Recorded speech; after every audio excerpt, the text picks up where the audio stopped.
Mic check. The mic has checked back. Everything is kawa. I already set everything. Damn! Bro. This is what we came for. Welcome to another episode of Fairly Odd Men podcast. Today, my co-host is not around. None of my co-hosts are around. But I'm here with Taka HD. He goes by the stage name Taka HD. HD has to be added. Maybe I'll let him introduce himself before we get into it. Well, I go by the name of Taka HD. My name's Ataka Chiriga. Artist, rapper, graphics designer, pretty much. But yeah, pleasure to be here. Good to have you. I saw when before this, I think just the Mythis podcast came out.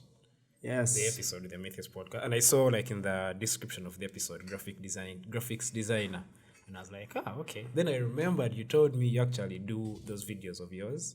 Yes. You do them yourself. And I was like, okay, I had tried it and skipped my mind. I know those are some of the things I've had to learn because you are some of the people that were there from the start of my journey and me developing my interest to music.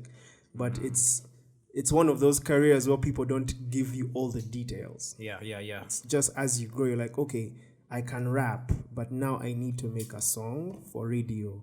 Or now I need artwork, I need a video. Who's going to do all these things for me? So sometimes you have to. And even sometimes when you get a guy like who can do it for you, he may not have your exact idea. Yes. And sometimes you just need to do it yourself. Yeah, It's very rare to have someone who can execute the vision the same way. So even if you find that person, it helps when you also have an idea of how to do it. So. Yeah. Okay. So since you brought up way back, I want to talk about this verse on this song with Sonny, Pieces. Yes. Do you remember that? No, I remember Pieces. I'm not sure I remember the verse. Remember the verse where you talked It's been a about while. when at Smack Night. Smack Night. Yes. That night. Okay, it's kind of brings back because I was in the crowd. I was actually, you were one of the people. I was actually one of the guys booming like bye. Yeah, but when you look back, how was that like shaped your? Did it have an influence on like where you are now, or like do you like look back and be like, hey, I guess those haters can see me now? It's twofold when I look back at it, because on one hand, I don't think it was a pivotal moment. I think it's a moment that was enough to end someone's dreams and hopes, because if we're being all the way fair, all of us have things we aspire to do, but when you're starting out, you're never perfect. You're never perfect. You have to start So from somewhere. you can imagine. That was my first biggest crowd. I'd never been in front of people before, and that was the reaction I was getting. You know, I feel like I was just lucky that the will of what I wanted to do was stronger than that reaction. I know. You know, that's but then tough. on the other hand, it like pushed me. It pushed me to like be more curious, be more inquisitive, find out, okay, what went wrong. What went wrong? Why did the curtains get rolled on me after 30 seconds? and you see how this comes back full circle, because in 2011, when I was doing the Talent Africa Urban Star Search, I think I talked about this. Yeah. I get in there in the audition room and they're like, you have 30 seconds to impress us. After you've been preparing for 2 minutes, 3 minutes. You're like, if you don't impress us in 30 seconds, you're gone. You've been out there, you're waiting for like 4 hours in a line, they're telling you 30 seconds. Yeah, because there are 4,000 more people. But I was prepared. So that's how I always look back at it. It's twofold. Okay. Because for some people, like once you have like that experience, some reason they just give up. They're like, oh man, I can't do this. Guys don't like my stuff. What? So, okay. So going back to the Talent Africa Such was it Talent Africa? Yes. With I think that is when after that is when Airport Taxi was formed. I don't know. Airport Taxi, you guys just decided to give us like 6 good songs, and then you're like, see you guys.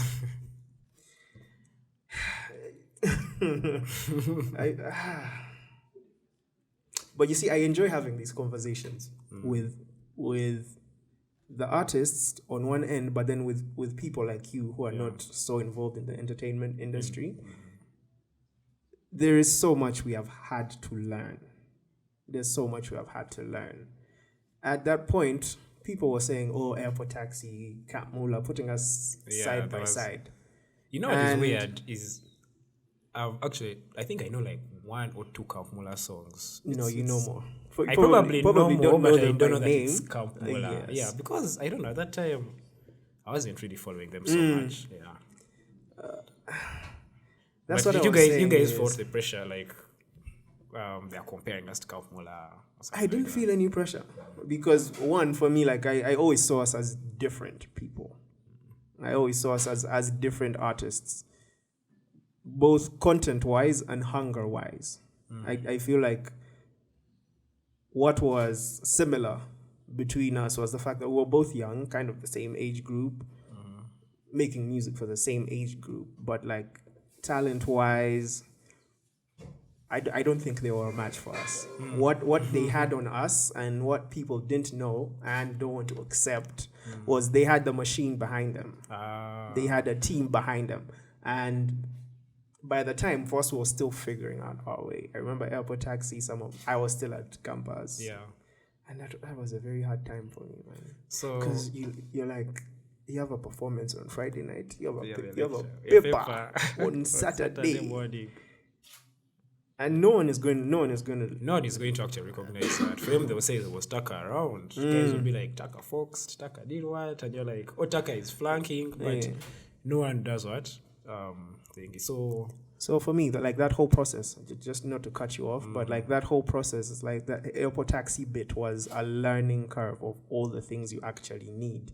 You can be a nice singer, you can be a nice rapper, but who's doing the rest of the stuff? Who's doing the marketing? Who's doing this? Who's doing that? Who's doing the distribution? Who's like you need someone pushing something for you. Which the other guys had, and you guys, because their music reached Uganda, like. But I was still happy. I feel like we still did the best. Yeah, with what we had. We were signed to Ali, and I'll say this: I feel like he still provided everything he could. What we didn't have by then was the know-how, the information. Like, yes, we have a video. How do we get it to these platforms? Yes, we have this. How do we reached, like, I think people witnessed it. We did the most we could in regards to the local space. And the resources you had and whatever you had at your disposal. But our music wasn't necessarily for the local space. So the challenge was always how do we break through into other markets? Yes. Okay. Well, that makes sense. That makes sense. Now, are you guys still signed to Talent Africa? No, I'm not. No. Because I only see in their studio, but... No.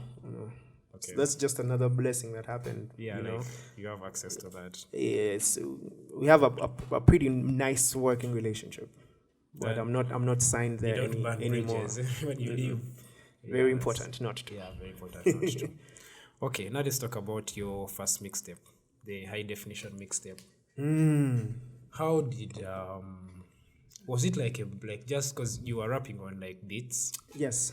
Was it like, did you have like a bunch of songs and then you just put them together, or like you really planned and said, I'm going to do like this, I'm going to do like this? It really wasn't planned. It really wasn't planned. I remember. How much do you remember of that mixtape? Do you remember? I still have it on my phone. That's how much I remember. So you remember Last of a Dying Breed? Yeah. I was actually listening to it, I think yesterday, because I was like, let me first try to get back to 2012, 2013, around there, or before. Well, I brought up Last of a Dying Breed because if we're looking at that mixtape, it was the very first song that was recorded. But Last of a Dying Breed was recorded in 2009. We recorded Last of a Dying Breed with your co-host Ortega. Yeah. At their home. This is Like in his house. Yes, in his house. He recorded it. Let me just put it like that. He recorded it. He gave me the instrumental. We recorded it too. But then after, most of it was done after 2011, 2012. It was more of, because I remember that time Airport Taxi had just been formed, but there was not so much activity happening. And I figured with the amount of time I had, I would just record, get a bunch of beats, whatever inspires me, write, if I can write a verse, if I can write two, I was just really keeping myself active. And before I knew it, I had like a bunch of them. So. And how many of those were freestyles? Did you like, because there are so many like punchlines in those songs. I think it was like a punchline galore or something. Did you like, I'm sure you would be like writing, then like say Ortega comes with a beat, you like have some stuff here first. Oh, of course. Of course. Even actually that's the entire energy I went with like when Airport Taxi started. I was always the guy who's just hanging in studio. If an artist comes, I'm like, hey, I have a verse. You need a 16 for this. So, but yes, around that time I used to write so much. So much. And you know how it is when you're just getting into something and now you have an opportunity, you have free studio time. So you take advantage of it. But we did a lot of work with Ortega. So much. You even have a song together. We have so many. Wait. Okay, there's only one I've heard. Which one? It's called PSA. I don't know if you remember it. Where he was like, you guys started something like KCCA, ladies and gentlemen. PSA. You never remember your songs, by the way. Sometimes I remind you. I remember all of them. I'm just looking for something definitive to say about PSA. Let me see. I think it was the one where Ortega said, I think I ran the streets, but I'm not pedestrian. PSA was actually recorded by Dero. Yes. Like, really? Yes.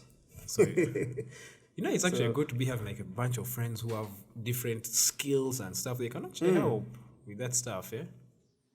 But I still insist. There's a song I think I sent you or something, and then you told me you had forgotten about it. You're going to deny? Which one? No, which one? There's this song, I think it's Girlfriend, with the guy called... With Frank White. Wizard. Yes. Frank White? Well, Wizard is White. Wizard is White. Yes. Because I remember there's a line in that song where you say... I like what he treats you like. I know it. No, I know not that one. There's another one. I forgot what it's called. Where you say, how can I get better when best gets Okay, here's the thing, yeah. I will remember my songs, but I think it's because I write so much. It becomes, if you give me just a lyric, you forget where you said it. Yes. I might read it and say, like, this sounds like I wrote it, or this sounds like I've heard it before somewhere. But I won't be able to place it and say, like, oh, this is from this song. Okay. So, when did you, like, really start saying, okay, now I want... Like, when did you pick interest in hip-hop, rapping? To be honest, I think it was after the Talent Africa Urban Star Search. I feel like that whole process was a learning curve for me. From my Form 1, I was rapping.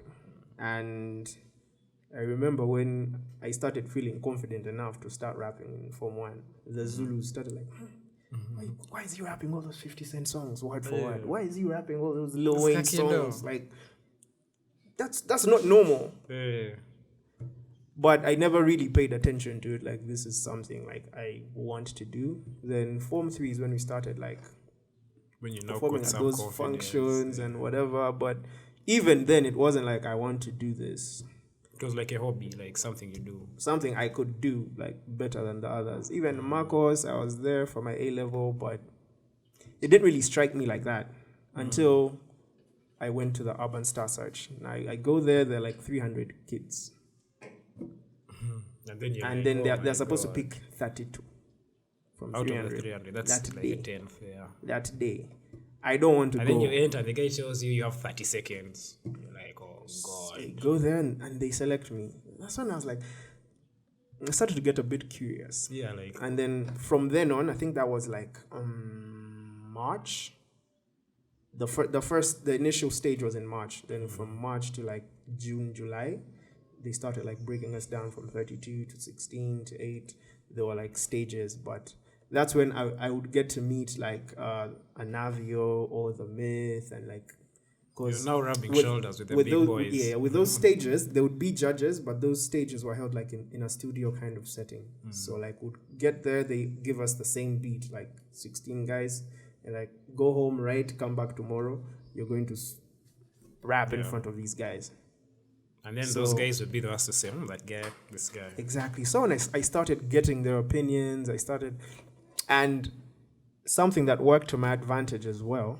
Around that time, I was still recording the freestyles. It was we're using shoddy equipment with our headphones and the little microphones on the laptops, but I used to have CDs of those on me all the time. So I would find like, the Myth slipping out after the thing was over. Give him a CD, like just listen to this. Let me know. Listen to this. So when I started getting those opinions, they're like, this stuff is actually really good. We can hear that it's not quality, it's not recorded in studio, but what you're saying is actually good. It's actually good. And even before I emerged as one of the winners, they were telling me, hey, talk to these guys and see if you can re-record this in studio. Like it becomes better quality.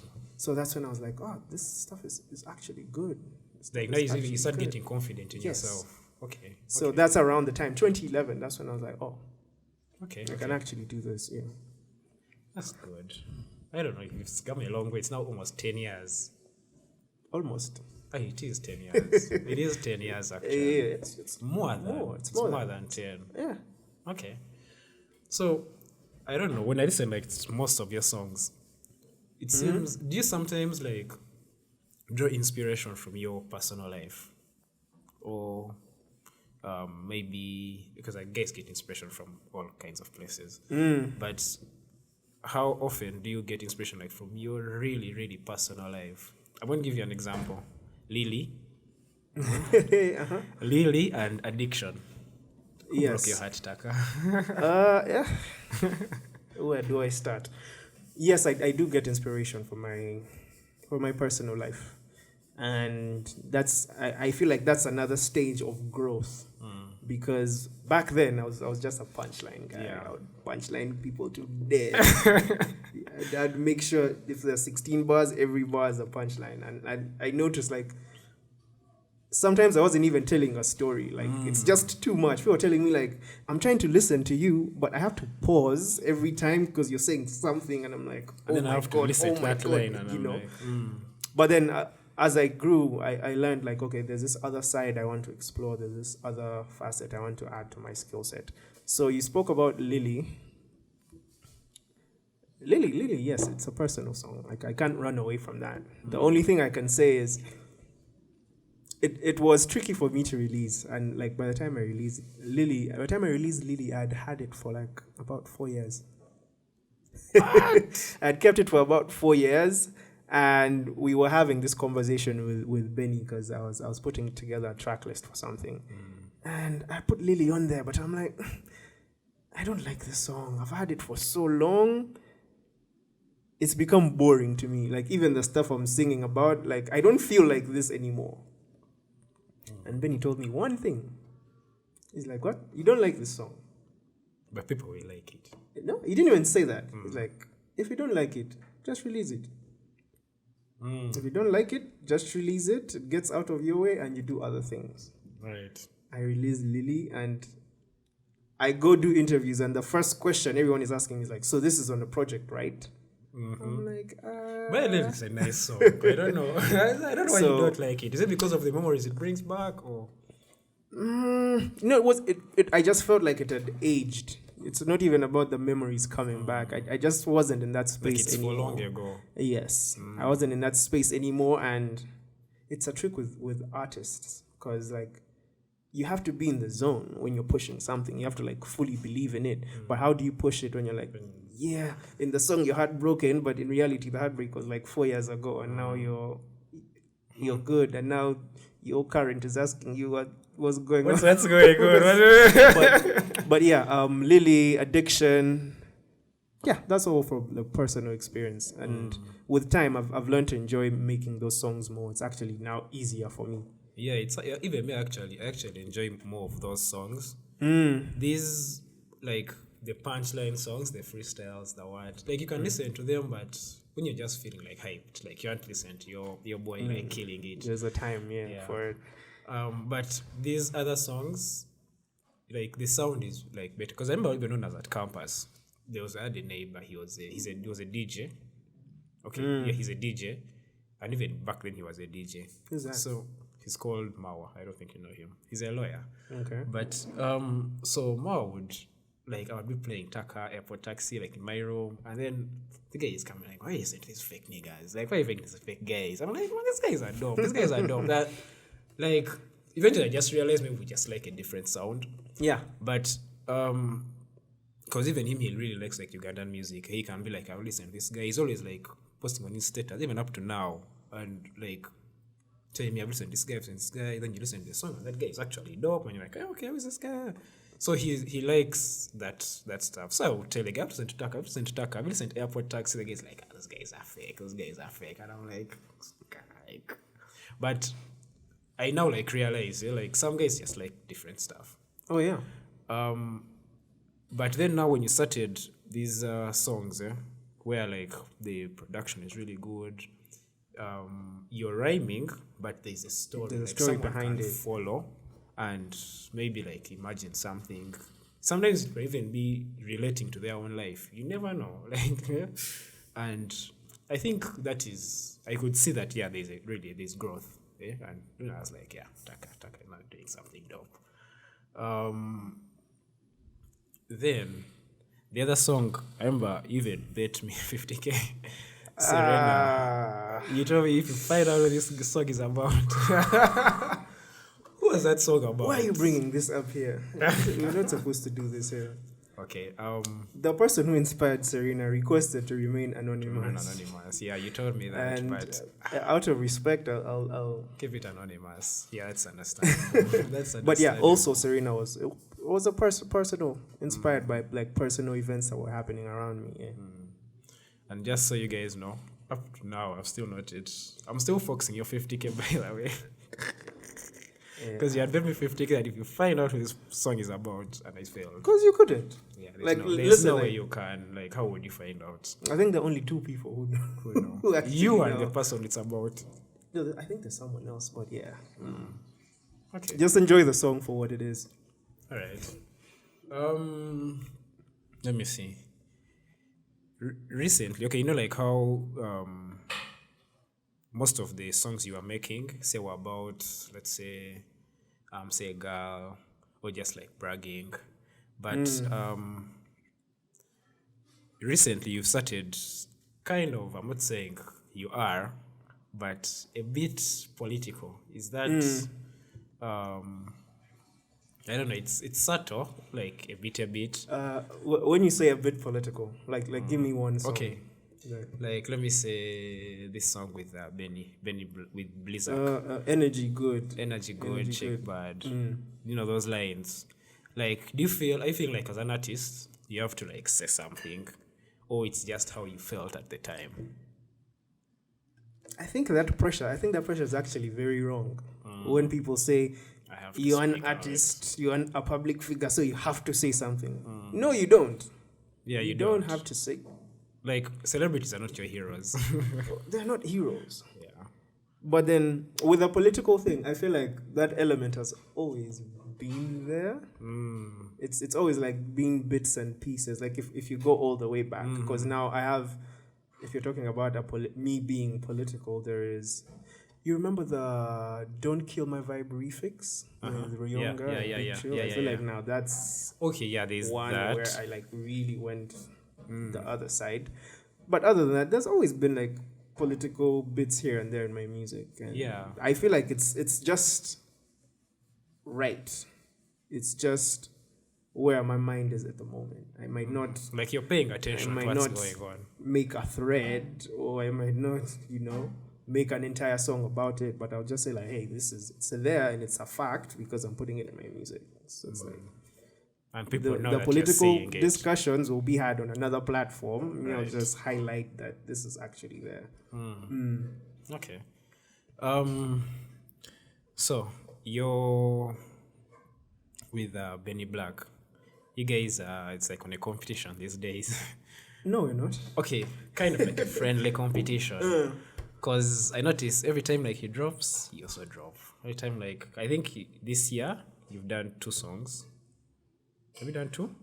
There was one which was with Ninja C, Yes. and then they just left Then Robaga. just left Rubaga, then Love Art, which dropped. Oh yes, then Love Art, which was Yes. just recent.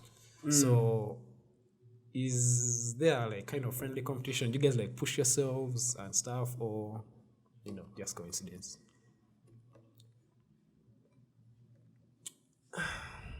I don't think competition is the word. I was trying to find the actual word, but yes, there's a way we've been pushing each other from like so far back. Let me see, because I think I met him in 2012, and by the time I met him, see this is the problem I have with hip hop. By the time I met him, this shortly before I met him, I had a meeting with like Enigma, and they were telling me there's this guy. And we think he's better than you. Why must he And be I'm better? like, Why can't he okay. just be dope? Yeah, why can it be like this dope guy who I think you two would like work amazingly together? But that's just like the image they gave me of him. They're like, there's this guy, I swear he's better than you. I swear if you two get on a track, he's going to kill you. So my first reaction was like, I need to like, Watch this guy. But when we met and like that whole who's gonna kill who on a track, like it really wasn't a thing. So it's like after we met, I realized he's actually a very cool guy, and up to now we're like brothers.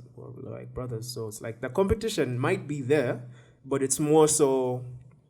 It's not necessarily competition. It's making sure your socks are pulled up. Like, this guy's on the song. I don't want to be the one pulling the song down. So I have to deliver.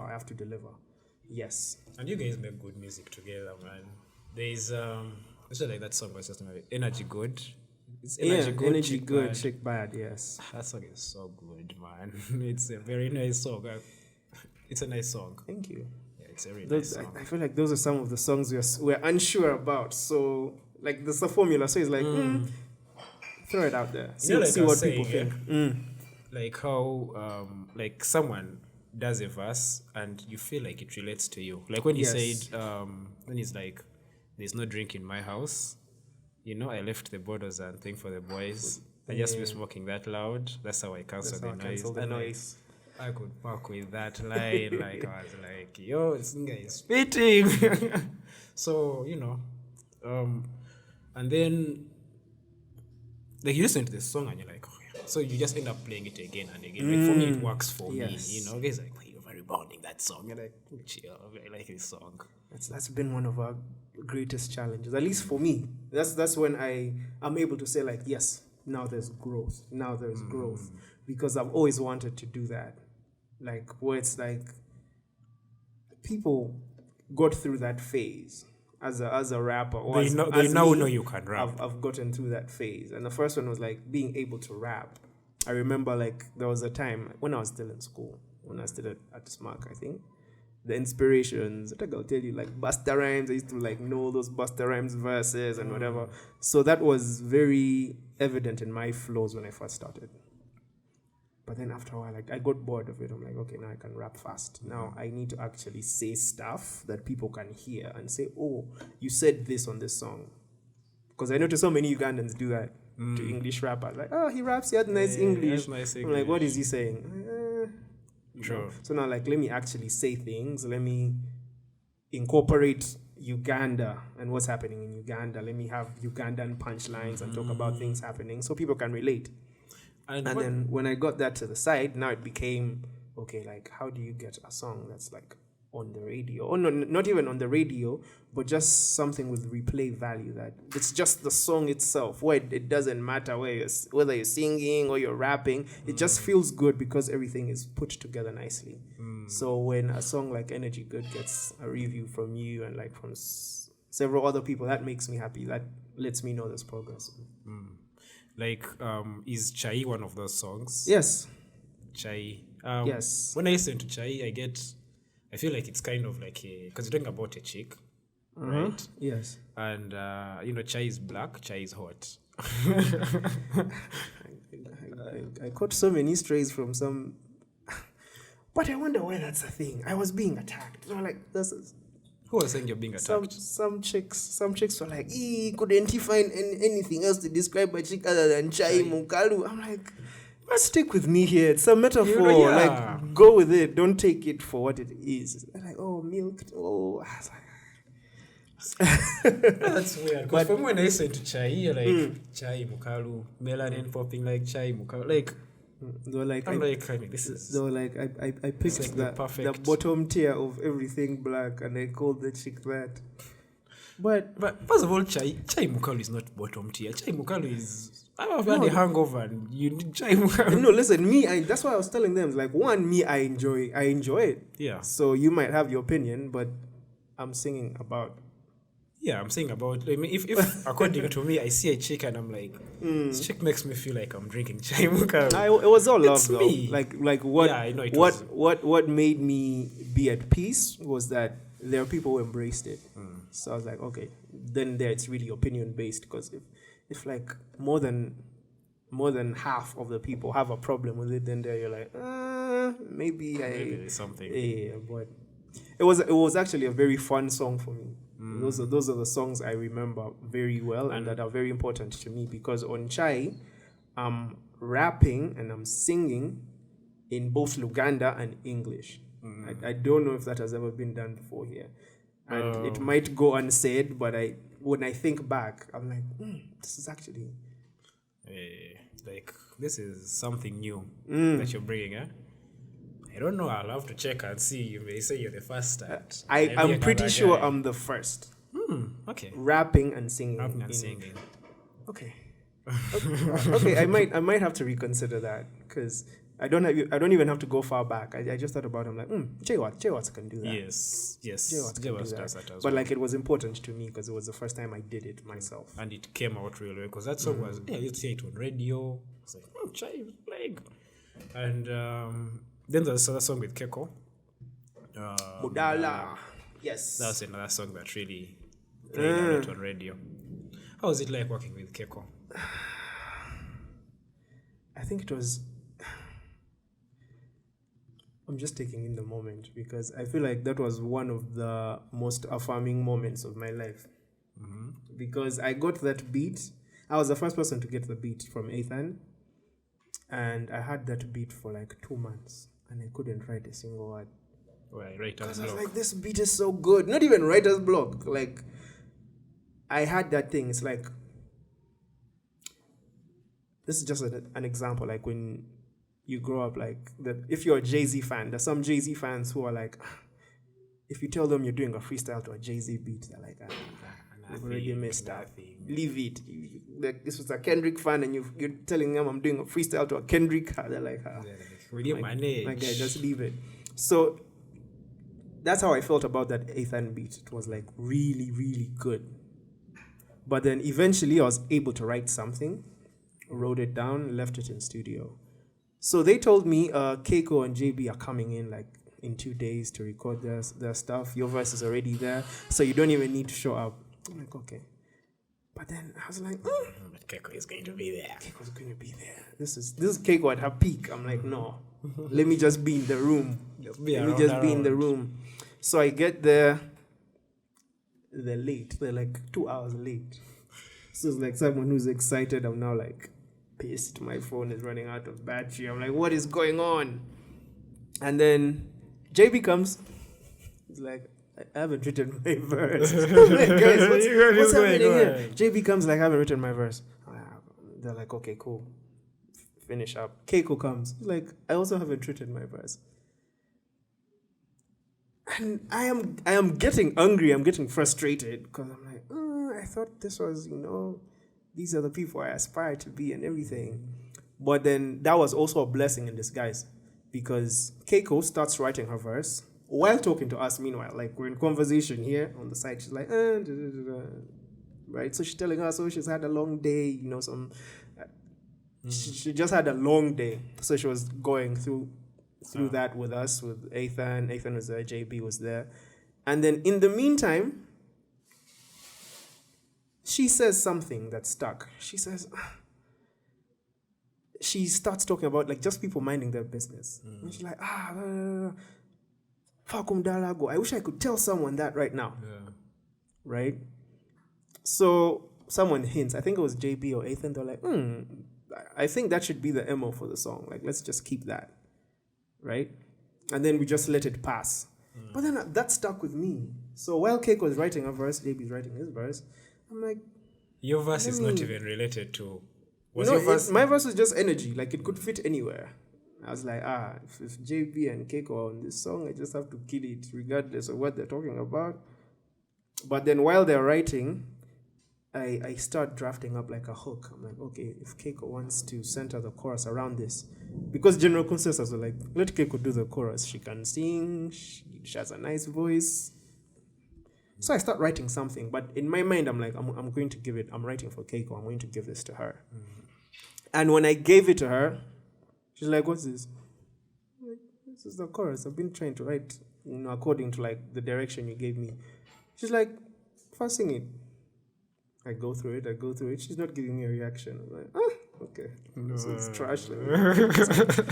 They call us into studio and she's like, now go and record. I'm like, what do you mean? She's like, no, go and record. Like, you're doing the chorus. If I feel like there's anything I can add to it, I'll come in the booth and like add vocals and stuff, but you're doing the chorus. That's when I was like,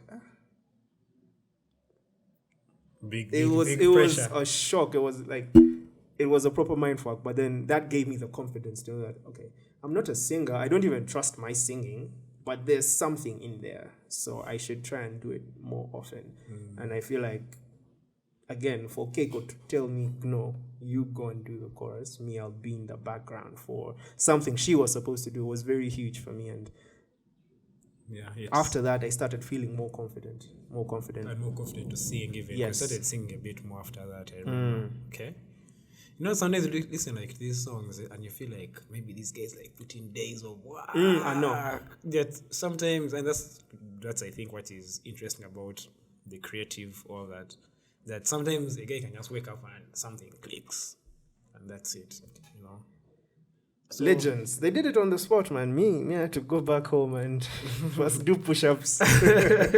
First pull up your socks and come back. Okay, that's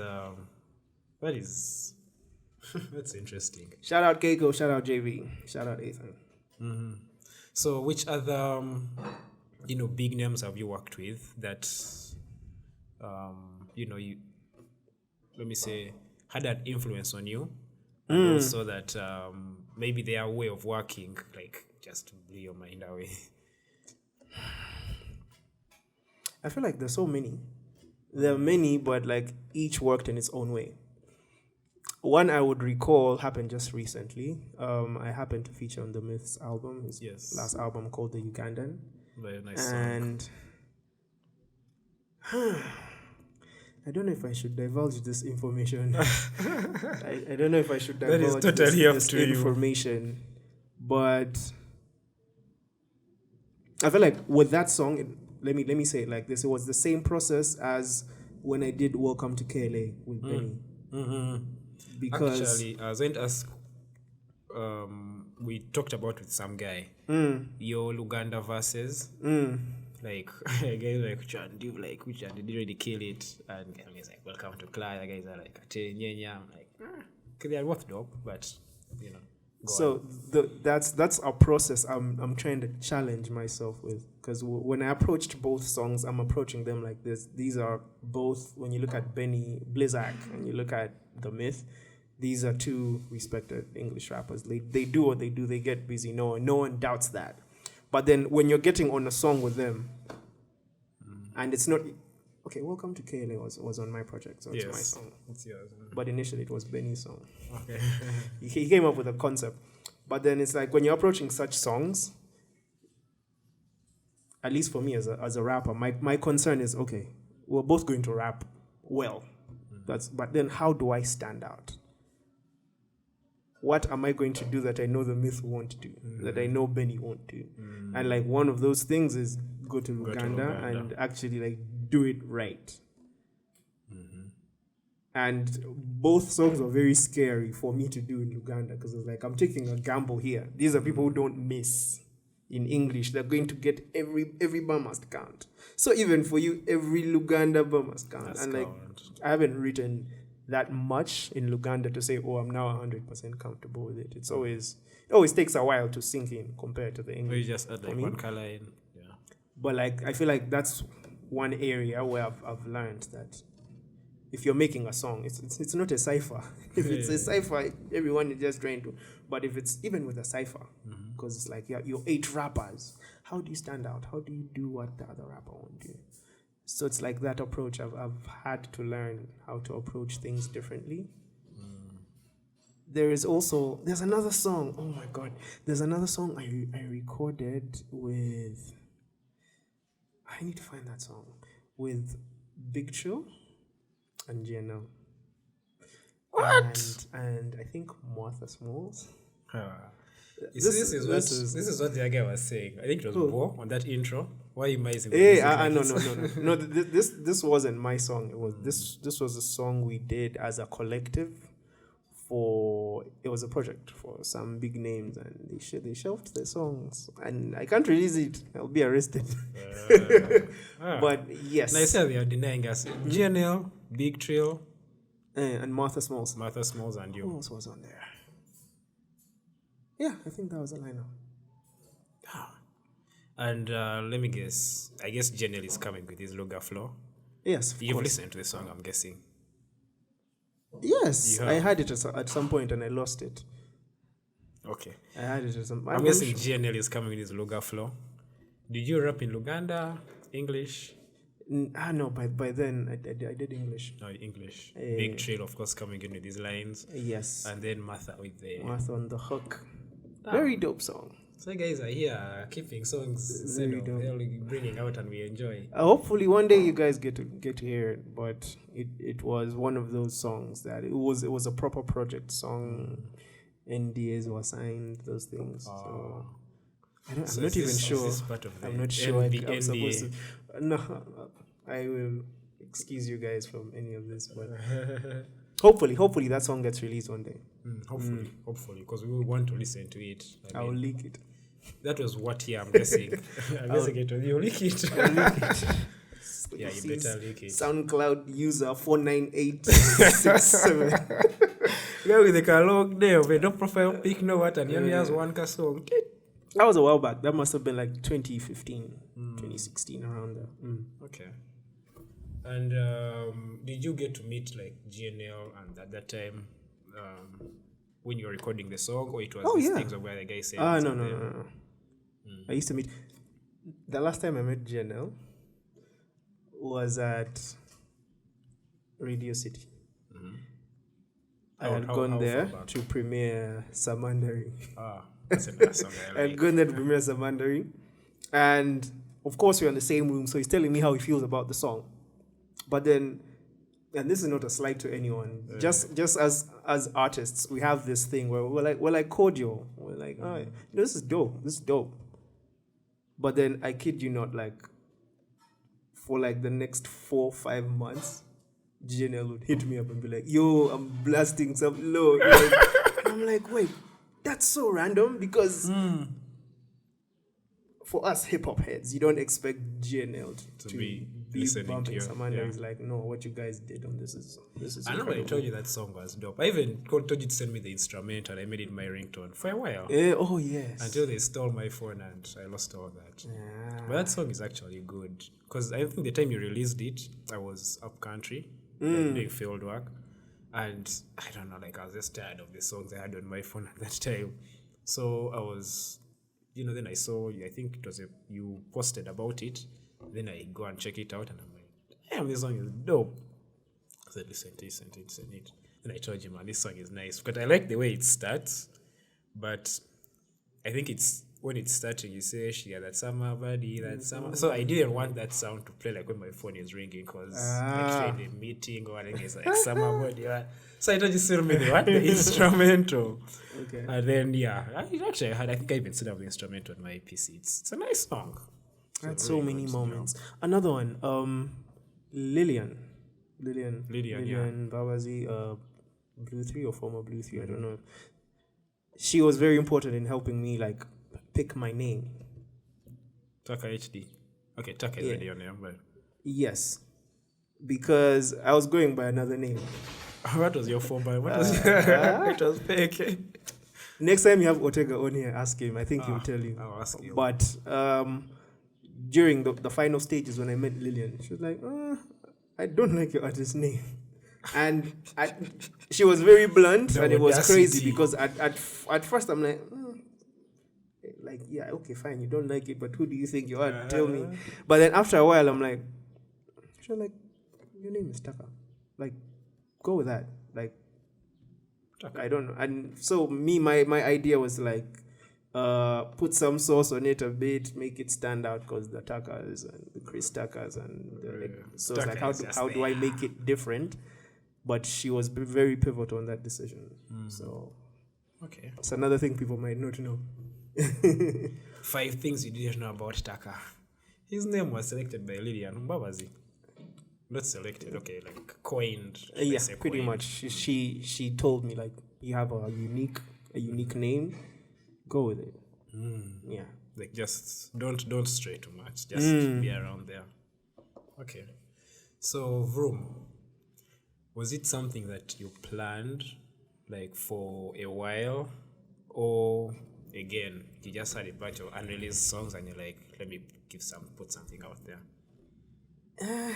Yes. Second option is right. I feel like I'm terrible at this planning thing. I feel like when I plan, I overplan. Yeah. So Vroom was just me again being frustrated. I have so much music. I don't see a direction. So like with Vroom, I just had a conversation. I think I might have had a conversation with Ortega as well. Sat down with my music and I'm like, okay, closed my eyes and I'm like, I'm releasing an EP, a body of work, in 2 weeks. So I set the date, then I started planning back. I'm like, okay, what songs do I have at studio? Which ones can try to fit together? The artwork. Everything was so random, but then there's a funny way it happened, because that artwork, I just pulled up at a friend's crib. That friend had just bought like some textile stuff, was wrapped up on the table. Next thing we know, Mogasha Arnold comes through. And they're like, let's take pictures. Now, takes it. I'm like, this is my artwork. This is it. So everything really just happened there, and then in 2 weeks, I planned it and it was out. Usually that, like I told you again, that random stuff that just you're just there, and somebody says, just do this, just do that, and then you have something. Like the cover art for your Leagues and Levels. Yes. Where you guys are just chilling at Smack League and, that is it. Same thing. So I see the picture because someone had actually posted those pictures. And I'm there looking for artwork. Very interesting weekend because we take those pictures. I go home. Same night, War hits me up. And he's complaining. Yeah, guy, why you guys music? I think killed me. Now it was funny because I don't know if it was a call or something, but then it first ended, and that's how he chose to send a voice note. So he sends that voice note. I listened to it, and I'm like, but I've heard the song, and the song just felt like there was something missing.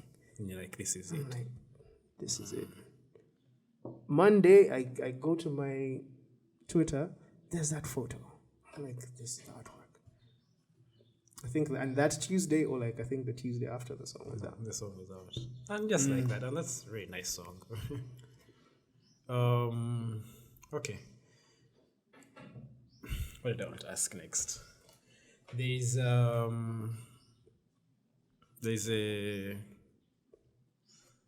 I don't know, you sent some warnings out. I don't know if guys are threatened by them. This is one of these last songs you released, where I said if you knew what Benny had in the clip, if you knew what Taka had in the clip, what's in the clip?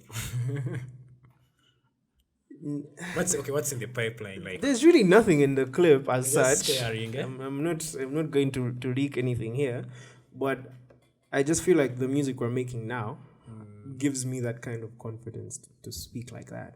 I feel like right now, if we wanted to drop anything else, we literally could be able to do it because that's the drive we have. as long now. as That's Benny the got the energy. boom, and I have the what? I have The vroom. So yeah, it's not necessarily a threat. If But just anything, letting guys know. it's just a challenge now for me. Because you have to live up to your I words. said there's something in the track, so whatever is there, you need to release. But yeah, and you've been promising an album forever. I think I have a feeling like that's like something guys just do. Okay, the guy tried to pretend. No, I'm not pretending. That's how like I think it's like just something guys do, like album. And guys always demanding, when's the album? First of all, is the album still called Lift Off, or that was Airport Taxi? No, that was an Airport Taxi title. So it's no longer called Lift Off. No, it was never going to be called Lift Off. And but like the reason, I've actually had this talk with so many people about the whole album thing because I too want it to happen. Like I think it's very, very important, and that's one of the reasons why I've been taking my time and over planning it. But the thing with an album is it has to be different from me just giving you guys music. And I think it shows if I tell you that Vroom, even Open Time, or like, what do we have? What have we already recorded? Let's put something together. There's so much music, but then that's not the way I want to approach an album. It has to be wholesome from the songs being created from the beginning to how you're going to roll it out. I want to have visuals. That's why I had to learn that bit. I had to learn the graphics. I had to learn how to make lyric videos. I can design my own artwork. So it's like, yes, to some people I'm overthinking it. But then at the end of the day, people will tell you, we don't want the videos, you just drop the music. And then when you drop the music, and then like, after 2 days, no one is talking about you. They're like, yeah. You know, I also used to dismiss videos. I would be like I stopped watching videos, I think a while back. I rarely watch videos, because first of all, I don't watch TV. And videos, nowadays, I mean, you can just open your YouTube app, chap. But like even when you drop a video, I'll watch it maybe the first time, maybe the second time. But after some time, like for me, I'm not like a videos guy. But then I have a friend, some chick, for her she likes videos like so much. She'll be like, I find her watching, let's say MTV, or those, I don't know what channels show music videos these days. Trace, yeah. So you find her watching that music video, and I'm like, why do you watch video? Just listen to the song. Like, why do you like spend hours, or like, you know, when you're watching TV or you're watching music videos, she's like, or like, it helps you to see like the artist, his, well, should I say personality? Yes. Like the way he carries himself around. What does he look like? Is he a small dude? Is he a big guy? But when you just listen, you may not, get it. So she told me like it helps put her mind around the music. Like, I didn't get it, but it made sense to her, and I'm like, okay, like, that is you. No, it makes so much sense. It makes so much sense. And then me personally, I'll tell you this, like that's another aspect that I kind of ignored for a while, because I got so comfortable being the guy that can rap, record every week and release a song every week. But then it's like, if people don't know who's making the music, like people listen and be like, that Taka song is fire, that Taka song is fire. But then, who are you?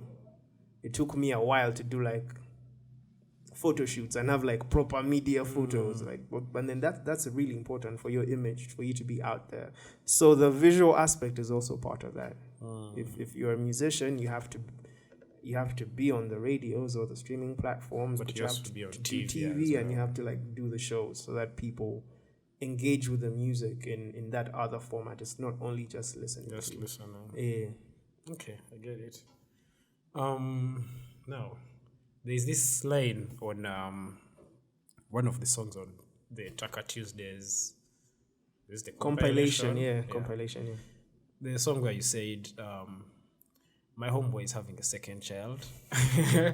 He thinks I'm hiding behind. Why you think you're hiding children? No, that's on UG's Most Wanted. Yeah. But that song is also on. No. It is. UG's Most Wanted is 2020. Okay, it's with Big 2020. Yes. But I think it was part of the songs you put on that. No. The Taka Tuesdays compilation project is 2014. It is 2014, yes. But one of the songs on that should I say, okay, let me say folder is UG's Most Wanted. I think part 2. No. You're confusing it with some other song. UG's Most Wanted is a Big Ben song that dropped in 2020. That was recorded. Yes, I remember in it was much older. But I think whenever I'm listening to it, because I listened like in the folders. We need to examine your folders again. sure. You might be having some things you're not supposed to have. But yeah, that line. No, it was a very again. Sometimes I go into that personal bit and it tends to get me in trouble. Yes, I had a homeboy I think he has 3 kids now, and it's funny because it was a conversation I was having with him. He was like, how am I on my second going on third? Like, And for you just there, Taka, you're hiding something. I'm like, no. No, it's just not my turn. But that's where the line came from. Okay. Is there like any guy who you want to collaborate with? Like you see a guy doing his stuff and you're like, I need to work with that guy. Seems like my kind of energy. Here in Uganda, Africa. Okay, let's start with Uganda. Very interesting. Uganda, I would like to do a song with. Okay, the first name that came to mind is Malex, but I have a song with Malex already. So that's not out yet. Okay. There's Malex, there's Silent Treatment. Do you listen to Silent Treatment? I actually don't know Silent Treatment. You should give him a try. You should give him a try. He's an amazing, amazing artist. Although he's low-key, he's more low-key than I am. He doesn't... And you're not even lucky. So... You're not so lucky. Well, okay, that's maybe. I get that from so many people. They only see me once in a while and then I vanish. Okay, yeah, maybe that. So but that's my definition of lucky. lucky. So there's Silent Treatment. There's someone whose music I recently just started listening to. There's not so much of it online. But do you know Tie Dye? Tie Dye, yes. I don't know Tie Dye. I watched. I think I've heard like one song with Lagom. Yeah. There's that. There's another one she featured on, I think, like a week or 2 weeks ago with Prince. You know Prince? I don't know his name. Okay. No, this is just one of the newer acts, but like I really find them interesting.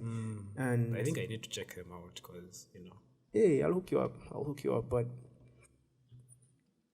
Akine, I've worked with Akine. Yeah. On pause. Hopefully we get to do something else. There's Lamu. There's just this new energy, man. Like these new guys have this new energy that I find intriguing. I think maybe it reminds me of, Yeah. But they're a really talented bunch, man. Okay. And Africa? Africa. It's biased because I'm just going to put all my favorites there. Number one would be Nasty C because I think that would make so much sense. You like Nasty C. I what? You like Nasty C. No, but he's good. Yeah, he is. He's good. So I can't feel guilty about that. He's good at what he does. And then just to squeeze it in there, it's like there's that bit that motivates me from him and other South African rappers that I got to know of. That at his age, he like pretty much does everything. He raps, he can produce, he can shoot the videos, he can edit them himself. So that is what you be like. Yes. So I was like, wow. That. sounds like it's really important because even with the resources he has and he's signed and whatever, He can still do. you know, If all of these guys decide to say we are no longer working, you say it's cool. yeah, exactly. So there's Nasty C. I would put MI on there because he's like a favorite from back in the day.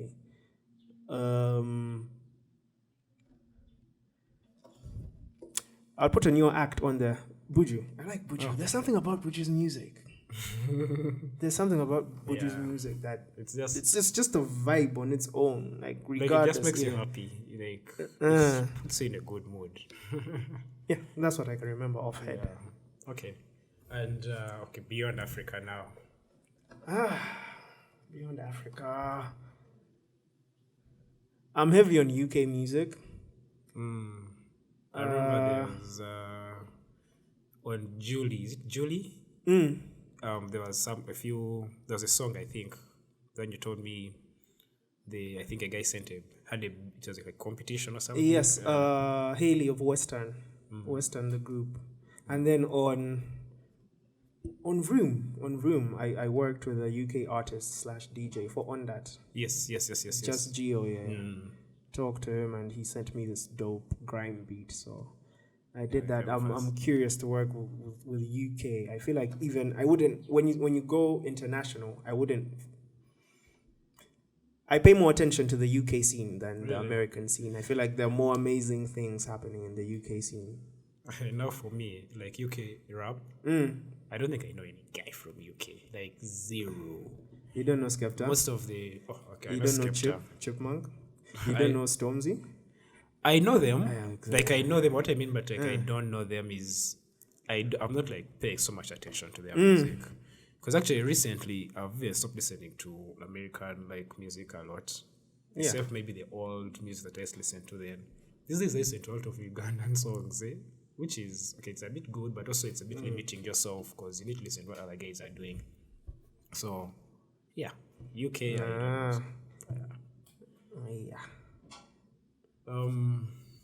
okay, so how was you have a song with Blixxack?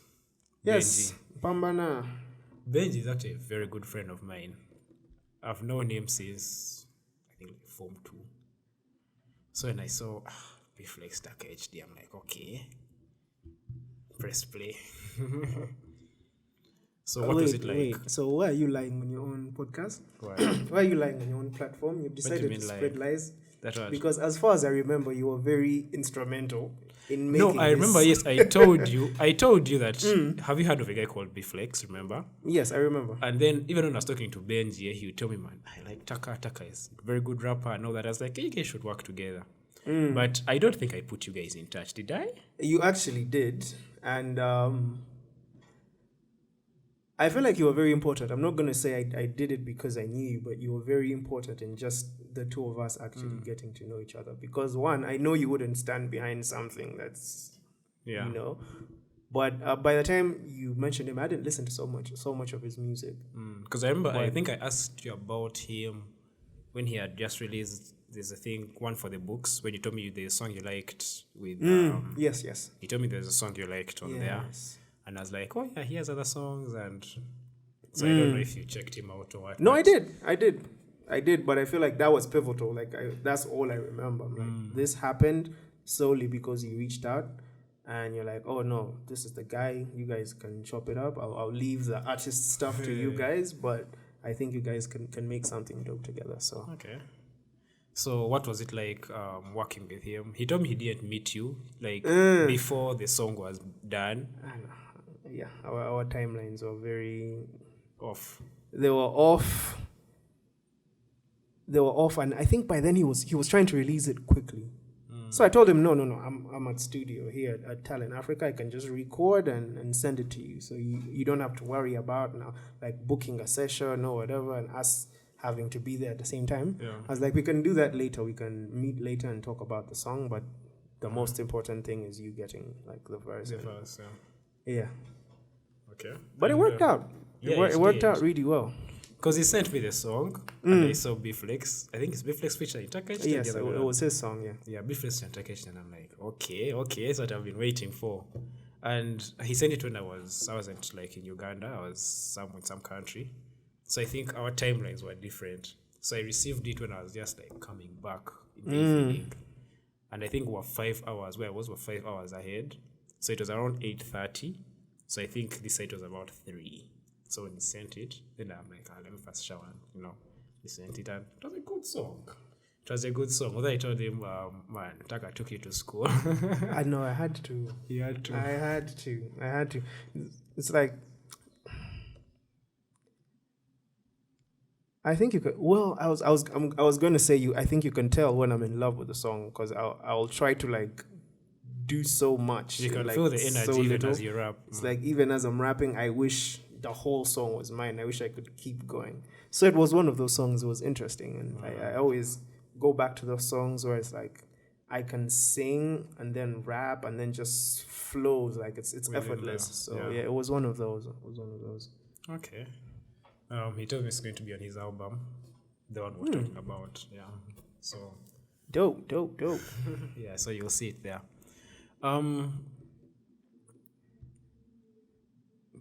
Your, what do they call it? Merchandise. They're the t-shirts, they're the capes, and you keep telling me you're looking for a supplier. Man, how far with that supplier jazz? I actually have one. I actually have a supplier now. I have a supplier. We're just ironing out just a few details, because I have this problem. Like whenever I get into something, I never want to get into something half-hearted. So like even with my previous suppliers, I was finding myself in situations, it's like business jazz, but I find myself in situations where I'm ordering bulk, because I don't want to do the one by one, order by order, and now I'm chasing you around, and now this. I was like, no, everything needs to be done. So for a while I've been going through the suppliers, trying to find one that will assure me quality over a long period of time, because that's an issue I've had, where a supplier will deliver, and then after a certain amount of time they get complacent, and now the fans are, or even now their quality the starts customers are, reducing. it goes back to you. They never blame the manufacturer. They'll So be like, Taka's things. but I'm working on it, and I also want to coincide it with something big. I want like the next merch to come with like music there's and a all those project or other things. something. I don't want it to be like, hey, now the merch is t-shirts. available. I want it to be bigger than that. So Okay. just gonna have to be a bit more patient. We shall be patient. Maybe how long have we been going? 1 hour. Okay. Let me. This has music made you a millionaire yet? How is the how is the financial side like really? That's a very good question, and that takes me back to what I said at the start. Where it's like, no, it hasn't made me a millionaire, but it's solely because there's so much information you get into music not knowing, that you only discover later on in your career. Later on in your career. There's a line where J. Cole said, "This music shit is a gift, but Lord help us, because this music biz, Lord help us make it, because this music biz is a cliff." And like, when I said it, I'm like, no, like that one random time when you're lying, just clicks and you're like, shit, I get what you're saying. Yeah, so that's it with music. It's like, if you're looking for You learn a on job. direct path to becoming a millionaire, it's not going to happen with music. And that's evident with even the musicians that are millionaires. To get to the next level, you're seeing what the Rihannas and the Jay-Z's and whatever they've had to do. So music is more like a pathway. You're supposed to use it like as best as you possibly could. But in terms of income or revenue streams, there's still a lot of information that you need to learn. That you need to learn, and I am learning, but yeah. The reason I asked that is there's a line where you said, when music makes me a milli, I'll share it with 40, 40, 50, 50. Do you remember that line? It's a very random line. Why would you bring it up right now? Yes, I remember it. No, it's because like before like coming here, I was now like trying to listen like to your music, like all those random thoughts I've always had as I listen to your music. I'm like, first listen again and first come bombarding man. Yes. Okay. Yes, I remember that line. I remember that line, and I was having a conversation with a friend, where I was like, when I said that line, it just felt right. But then when I look back at how long I've rapped and my career, that's like one of the lines where I can actually say, I spoke this into existence and it happened, you know?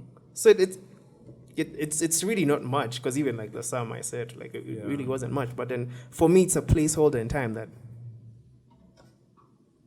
at this point in time when you wrote this, maybe you weren't able to do it. And you've evolved past that to a stage where you can actually do it. So it's like... So maybe it's like you kind of use it like to measure your growth. Of course, yeah. It's just one of those landmarks, like, oh, I said this and it happened. So it's like... Okay. What is that? Shabba remix. Yeah. So, do you... okay, you know that it's like, because you're making your music, do you like envision something like, you know, like in certain point in future, this is how I want guys to remember me? As an artist, or just in general as a person? Let's say both. Both. As an artist, you know. Well, to me, with my artistry, because I've learned so much, and like music wasn't even like the first thing I liked. Like my first hobby, my first passion, the first thing I was really passionate about was football. Right? So it just so happened, like, I was even considering like doing it on a professional level. Football. And we used to have all these get-togethers, those things when we were kids, you're 8, 9, they put all the kids there on the line, you're like, come, introduce yourself, your parents' names, and what you want to be in the future. Youth football. And I'll say, yeah. And everyone would be like, what? Like, so it's only it's only until later on when like I discovered music. But then when I look at like both passions, like what I've been able to achieve with music is I've been able to do it at like a bigger scale, like even at a national or even a continental scale. So what I want to be remembered for with my music is just the fact that I did it as best as I possibly could. Because we're in an industry where it's not really about how well you can do it. So many other things have to come into play. And unfortunately, we are not told about these things. You only discover them when you get there. You get there, you have your song, and they're like, yeah, but this guy paid. This guy paid Payola, so if you're not paying, just go away. Or this person paid to be on the playlist, Spotify. So if you don't have the money... Talking of playlists, there's a playlist I think you curate these days, bars. Yes, bars and Rolex stands. Yes. You know, at some point, I don't know when that bars and Rolex stands business started, but at some point I thought it was going to be like some kind of project. Yes. Like, as like... But you see what's interesting about these titles is I always come up with them with a plan. Now, Bars and Rolex Stands was supposed to be the title of my first album. I might have come up with this name in like 2010. And it must have been when you were like at campus or something. Or 2010, yeah, just going to campus, I think. 2010, Bars and Rolex Stands. Airport Taxi, I came up with it in 2009. This is like 2 years before the group was formed.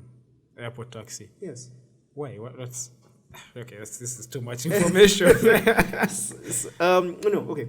So briefly, with the Airport Taxi thing, it was a very weird thing because it was partly inspired by Rick Ross's, but that's the time Rick Ross was doing the whole Maybach music, Aston Martin music, and at that time I was recording, but like my mind wasn't necessarily focus on being a musician. So I was just recording for like my enjoyment. But then I was looking for a cool way to save my music. but then cool, but then relatable. And I'm like, okay, so if it's what would be relatable to me as a Ugandan? Because Maybach and Aston Martin is amazing, but let's be realistic. So when I thought about the airport taxi and what it represented, I was like, it's airport taxi. And then 2 years later, when the group was formed, I'm like, okay, we're being put in this position where like we have to like pretty much export Ugandan music. We have to sell Ugandan music to an abroad audience. And I was like, airport taxi. Yeah. Then When you see an airport taxi, what's the first thing that comes to mind? Entebbe Airport. Either going to the airport or whatever, someone is. So that's how I came up with it, and it weirdly just aligned with the Vroom as well. Did that come together or that came like much later? No. That came now like 2 years later. Oh, okay. That came 2 years later. I remember we were just playing around with Sam, and we were trying to find like a tagline for airport taxi and stuff like that. And we tried out several things. We tried like the whole airplane sound and stuff like that. I think that's on. If you listen to All the Way, if you go back and listen to All the Way, you not Vroom. You'll hear something else. The sound of the plane at the start. So it's like we're just experimenting.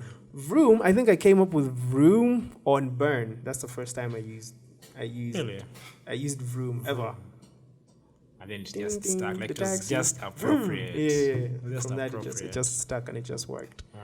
Okay. But the playlist is on there.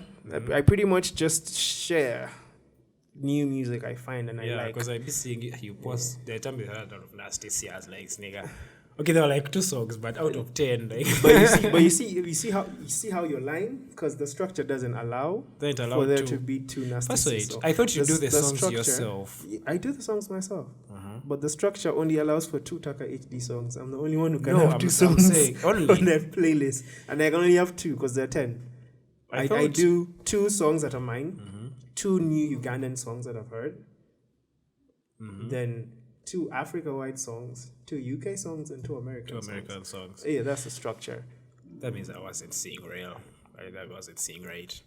But okay, so it's they are like rules you set. I thought like Spotify playlists. They're just my rules. It's just your rules. My rules to just get me in a space where I can highlight just music I'm interested in, and then maybe in a way lead people to the new music I have. But it's really just sharing. That's why I kept it at 10 songs, because there are months where I don't listen to new music. I'm just listening to the old songs. I was like, I can't fail to find 2 new Ugandan songs.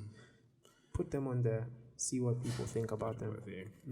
I have a playlist I also do. I call it Rebound Peke.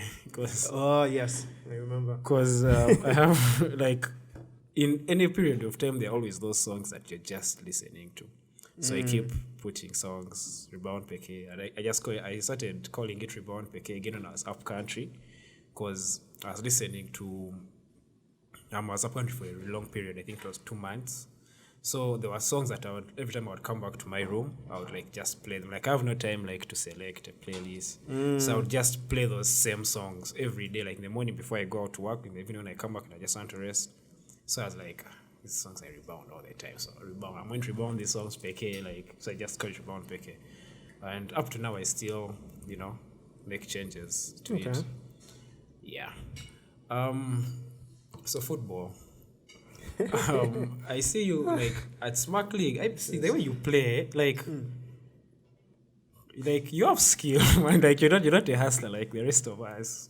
So I don't know. I'd be like, oh, man, Taka knows football. Like sometimes you get the ball, you make a pass, and I'm like, Taka knows football. So like when you told me that you only started playing it like professionally, I think is it natural or did you like? Is it like a natural thing or you? It's actually a natural thing. Natural skill.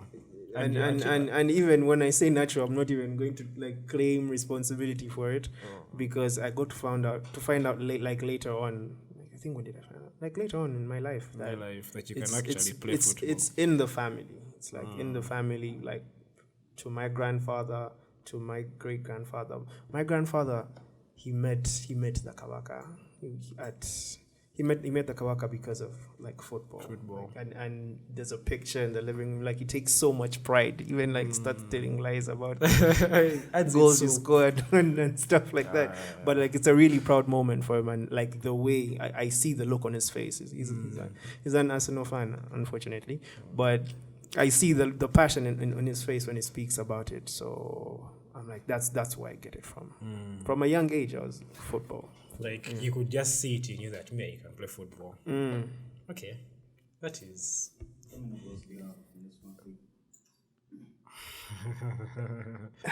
But they took a scores. No, you don't. No, I had 3 goals last season. I've played only 1 game this season. So The only thing I have in the Smart League is a yellow card. A yellow card. Sometime I remember. I don't know, some guy was pulling moves on me and I just grabbed the ball. But you guys are actually doing well, so. Yeah, these days we're doing well. You guys are actually Better doing than you well. guys. I'm a bit out of shape now, so that's why this season is like. Those are excuses you give. No, I'm being honest. Because I always tell my team, like, guys, I'm not going to come there and be the reason you lose. I'd rather not show up. Don't depend on me. I'd rather not show up.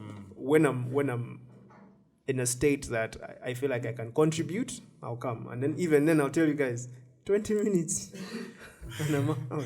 But you guys are doing horribly this season.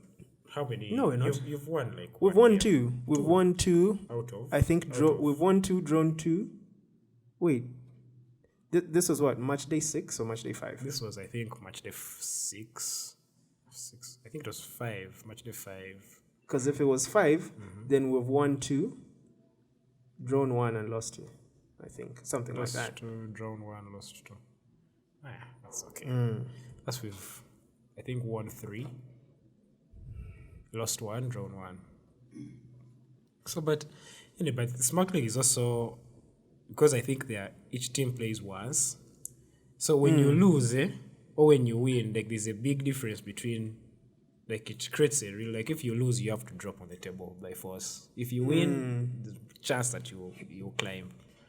So yeah, you guys are just on vibes this season. I think we're doing better than last season. I don't know. We have a top scorer. Is he joint top scorer now? Pius. Hey. Pius is always among the top I know he's scorers. not. He's always like, that if season like was tight. he cannot, he usually like the third. There's a way Pius scores goals, and you're like, this guy. I think this season is going to be a lot better though. Hopefully, and we are playing you guys next, so better watch out.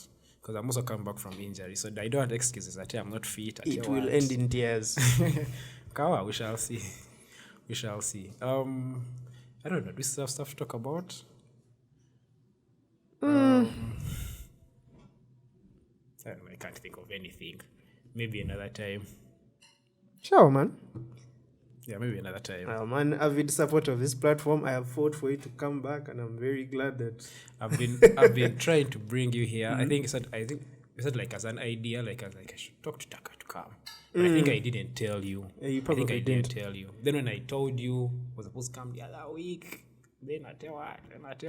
But you can always get through. The problem Yeah. is you and even your co-host Ortega, man. People be all over the place, so it's difficult to find time. And things like these, like podcasts, they need time. yeah, they need to, like, time. I've actually noticed that a lot because if you don't put in time, like you call this guy, he's like, I'm at just worked on your thing, but you have to like come here or like keep calling him, or that's how it works. I guess like saying you learn when you started. All these things they're telling you is just jazz. That's Kieran for you.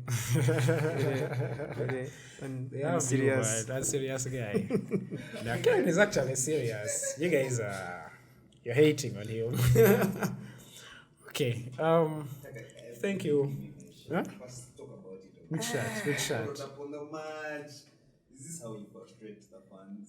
But I've been he has just communicating. talked I about always it. tell people it's That's out of stock. I always tell people it's out of stock. out of so stock. So yeah. Thank you, Taka, for making time to come through. pleasure, man. I'm glad to be here. Can't wait. No, until this is out, and then probably until I get invited again or whatever, man. Yeah, I'm definitely inviting you again. Next time we shall have all these niggas here. Today they are just not available. Okay. Thanks for coming. Pleasure, man. Peace. this is where we came from.